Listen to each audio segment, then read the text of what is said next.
The 8th class students, in chapter 1 force in a row, we are discussing field forces. In the field forces, the second field force I have already discussed magnetic force. The second field force is electrostatic force. మీకు already field force అంటే ఏం చెప్పాను, distance force అంటాం. అంటే contact లేకున్నా వాటి మధ్యలో రెండు వస్తువుల మధ్యలో కొంచెం డిస్టెన్స్లోనే దాని అట్రాక్టింగ్ ఫోర్స్ అనేది పనిచేస్తుంది. దాన్ని మనం ఫీల్డ్ ఫోర్స్ అంటున్నాం. The second one is electrostatic force. You know the electricity. జనరల్గా ఎలక్ట్రిసిటీ అంటే మనకు వైర్లు కావాలి, ఒక బల్బు వెలిగించాలంటే స్విచ్ నుంచి వైరు బల్బుకు వెళ్ళాలి. So this is a one kind of electricity. This is a moving electricity. Okay, so ఇది కాదు, generally we have some ions in our body or any material. So every body and every material have a static electricity. దాన్ని మనం static electricity అంటాం. ఆ static electricity అంటే అవి కూడా అయాన్ల ద్వారానే వస్తుంది. అయాన్స్ అనేవి మళ్ళీ 8th క్లాస్లో కొంచెం దూరం వెళ్ళిన తర్వాత డిస్కస్ చేస్తాం. అయితే ఇక్కడ మనం అర్థం చేసుకోవాల్సిన simple examples. I have given 3 examples here. Charged balloon and charged plastic pen and charged comb are attract small piece of papers. మీరు ఇంటి దగ్గరే ఇది చేసి చూడవచ్చు. ఒక బెలూన్ని తీసుకొని దాన్ని ఊదండి. ఆ బెలూన్ ఊదిన తర్వాత దాన్ని నెమ్మదిగా మీ పొడి జుట్టుకు నెమ్మదిగా రుద్దండి. రుద్ది చిన్న పీస్ ఆఫ్ పేపర్స్ దగ్గరికి ఆ బెలూన్ని రుద్దిన చోట తీసుకొస్తే ఆ బెలూన్ సర్ఫేస్ ఆ పీస్ ఆఫ్ పేపర్స్ని అట్రాక్ట్ చేస్తుంది. అలాగే ప్లాస్టిక్ పెన్ తెలుసుగా మీకు, 3 రూపీస్ పెన్, 2 రూపీస్ పెన్స్ ఉంటాయి. సో వాటిని పొడి జుట్టు డ్రై హెయిర్కి కాస్త రబ్ చేసి పీస్ ఆఫ్ పేపర్స్ దగ్గర తీసుకొస్తే ప్లాస్టిక్ పెన్ కూడా అట్రాక్ట్ చేస్తుంది పీస్ ఆఫ్ పేపర్. అలాగే చార్జ్డ్ కోంబ్ కూడా మీరు తీసుకుంటే అది కూడా ప్లాస్టికే కాబట్టి దాన్ని కూడా పొడి జుట్టుకు రుద్ది దువ్వినట్టుగా చేసి ఆ పీస్ ఆఫ్ పేపర్స్ దగ్గర తీసుకొస్తే అవి అట్రాక్ట్ అవుతాయి. So balloon and here plastic pen and plastic comb are charged. ఎట్లా చార్జ్డ్ అయింది? సో రబ్ చేయడం వల్ల చార్జ్ అయింది.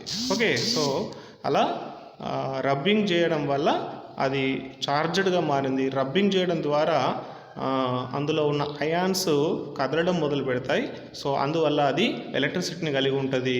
So that is called static electricity. Okay, తర్వాత స్టాటిక్ ఎలక్ట్రిసిటీ అంటే కూడా మీకు చెప్తాను. సో ఇందులో ఈ ఎగ్జాంపుల్స్ అనేవి మీకు ఇంపార్టెంట్ కాబట్టి అంత హైలీ ఇన్ఫర్మేషన్కి నేను వెళ్ళట్లేదు. And the second example, nowadays ఈ రోజుల్లో మనకు చాలా మట్టుకి ఎల్ఈడి ఎల్సిడి టీవీస్ ఉన్నాయి.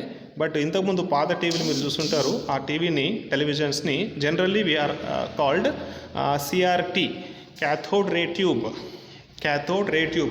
మీకు తెలవాలి కాబట్టి ఇన్ఫర్మేషన్ కోసం రాశాను. ఇది సిఆర్టీ టీవీస్ అని.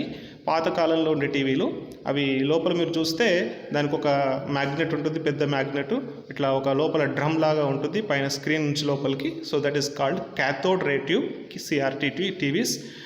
ద టీవీస్ మీరు కొంచెంసేపు నడిచిన తర్వాత, ప్లే అయిన తర్వాత ఆపేసి ఆ టీవీకి దగ్గరగా మీరు వెళ్ళండి. మీ హ్యాండ్ హెయిర్స్ అనేవి కొంచెం అట్రాక్ట్ అయినట్టుగా మీకు తెలుస్తుంది. So CRT TVs attracts our hairs on hands while turn off after long running. అంటే చాలా సేపు నడిచిన తర్వాత దాన్ని టర్న్ ఆఫ్ ఆపేసినప్పటికీ ఆ టీవీ స్క్రీన్ దగ్గరికి వెళ్తే మనకు హెయిర్స్ అనేవి ఇట్లా నిక్కబొడుచుకున్నట్టుగా అట్రాక్ట్ అవుతాయి. అలాగే ప్లాస్టిక్ చైర్స్ కూడా. So plastic chairs also attracts our hairs on hand when you go to near it. దాని దగ్గరగా వెళ్ళినప్పుడు ప్లాస్టిక్ చైర్స్ కూడా. మరి ఎందుకు ఇలా జరుగుతుంది? ఇలా జరగడానికి రీజన్ ఏంటిది అంటే, ప్లాస్టిక్ చైర్స్ ఏదన్నా మనం కూర్చున్నప్పుడు లేచినప్పుడు రబ్ అయినప్పుడు అవి చార్జ్డ్ అవుతాయి. అలాగే సిఆర్టీ టీవీస్ రన్నింగ్లో ఉంది, చాలాసేపు రన్నింగ్లో ఉంది కాబట్టి అది కూడా చార్జ్డ్ అయింది. సో పైన చెప్పిన example balloon, plastic pen, plastic comb ఇవన్నీ కూడా చార్జ్ అయినాయి. ఇలా ఆ స్టాటిక్ ఎలక్ట్రిసిటీ అనేది పనిచేస్తుంది. So that's why the force exerted by a charged body are another charged body is known as electrostatic force. Okay, అంటే డిస్టెన్స్ నుంచే వితౌట్ ఎనీ కాంటాక్ట్ లేకుండానే ఒక చార్జ్డ్ బాడీ నుంచి ఇంకో చార్జ్డ్ బాడీకి మధ్యలో పనిచేసేటువంటి ఫోర్స్ని మనం ఎలక్ట్రోస్టాటిక్ ఫోర్స్ అని అంటాం. So these are the very important examples in your examination, electrostatic force. Okay, అర్థమైంది కదా? Dear children, the next field force is gravitational force. Gravitational ఫోర్స్ని మనం ఎక్కడెక్కడ చూస్తాం? జనరల్గా తెలుగులో దీన్ని గురుత్వాకర్షణ బలము అని అంటాం. You see so many examples. We stand on earth steadily. We are running on the floor steadily. Any kind of examples in our daily life. మనము నిలబడ్డాము, స్థిరంగా నడుస్తున్నాము, రన్నింగ్ చేస్తున్నాము. These are all kind of examples of gravitational force. So what is the exactly gravitational force అంటే, మీరు గమనించండి, ఏదైనా ఒక చాక్ పీస్ని కానీ స్టోన్ని కానీ మీరు పైనుంచి ఇలా వదిలేస్తే మీరు ఏ ఫోర్స్ ఎక్సర్ట్ చేయకుండానే అది నేరుగా వచ్చి నేలని తాకుతుంది. So any objects falls down from height on earth without any external force. పైనుంచి పడే వస్తువుకి మీరు పైనుంచి ఏ ఫోర్స్ యూజ్ చేయకపోయినా కానీ అది కిందనే పడిపోతుంది. So what is the reason? మరి ఏ ఆబ్జెక్ట్ అయినా సరే నేల మీదనే కొంత ఎత్తు నుండి పడిపోతుందంటే earth is any reason to attracts that. The attraction ఫోర్స్నే, ఆ ఎర్త్ యొక్క అట్రాక్షన్ ఫోర్స్నే మనము గ్రావిటీ అని అంటాం. Gravity are also called gravitational force.